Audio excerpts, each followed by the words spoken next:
What's going on, everybody? It is a late night here on the Yin-Yang Effect podcast with your host, Mike. Lamar's having a little birthday party for his kids, and so I'm just going to hit you guys with a short that I wrote the other night. Just came out of nowhere, kind of wraps up the entire Ego series, really helps point us at another direction, kind of shows us what's really going on. So, here we go.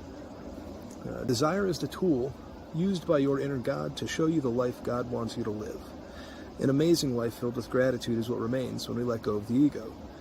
So now that we can see the ego for what it is, we can more easily differentiate between the ego and the intuition.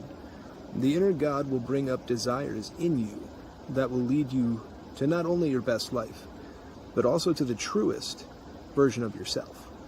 The task you are given when you get this desire leads to an expansion of the self that you are. You find yourself learning new skills, overcoming different challenges. This certainly would make it sound as if free will is an illusion, and honestly, it is. It always has been. We have merely been pushed around by the forces and energies outside of our control, and we can respond to these automatically. You get too hot in the car, you roll the window down, or you turn the AC on. Of course, you are free to choose to sweat, but that's not much of a choice. You're going to do one or the other. Where's the freedom in that? So now that we see, our lives are not our own. It is God living through us. And as we are all God, anything the inner being asked you to do will not be to harm another. You could be asked to leave that dead-end relationship you've been clinging to for years. You may be asked to quit your job and start that business you've always dreamed about. This sort of harm is not a malicious harm.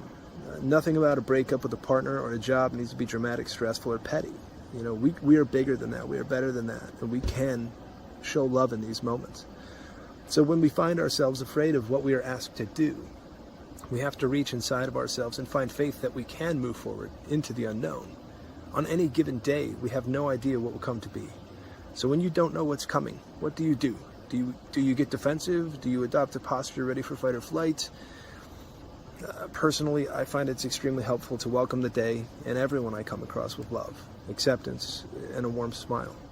We don't know if what seems like bad luck or poor timing just kept us alive, or if that situation is laying the groundwork to spring us forward into our next adventure. Being open and flowing with all that is in each moment is, in my opinion, the freest and least stressful way to live, just as the infinite void is intended. So listen to the infinite, or God, or Allah, or whatever you prefer, man. It doesn't matter.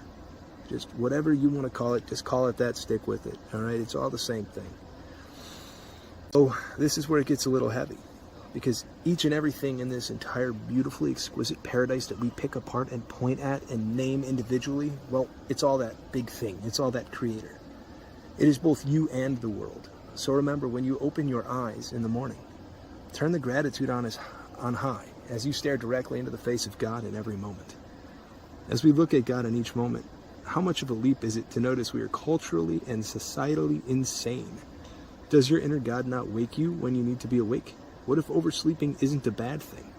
Would we truly require laws if we all lived one perfect moment, one perfect unconditional moment of love and peace, and we just had that?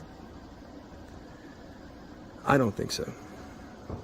With all of us being the same, and at the same time paradoxically, infinitely unique, why do we think the differences matter? It's all the same creator, animating every single person, playing this big game. So why the animosity towards others? Why would God need to feel ashamed for being who they decided to be? Why would we judge the entire cosmic being that handed us this beautiful experience on a silver platter? Hopefully it's simple to see at this point. The path forward is love. And what is that love? Well, honestly, I think it's an acronym. Living as one vibrational energy. And if you really get deep down into physics and science, you will discover this one of two ways.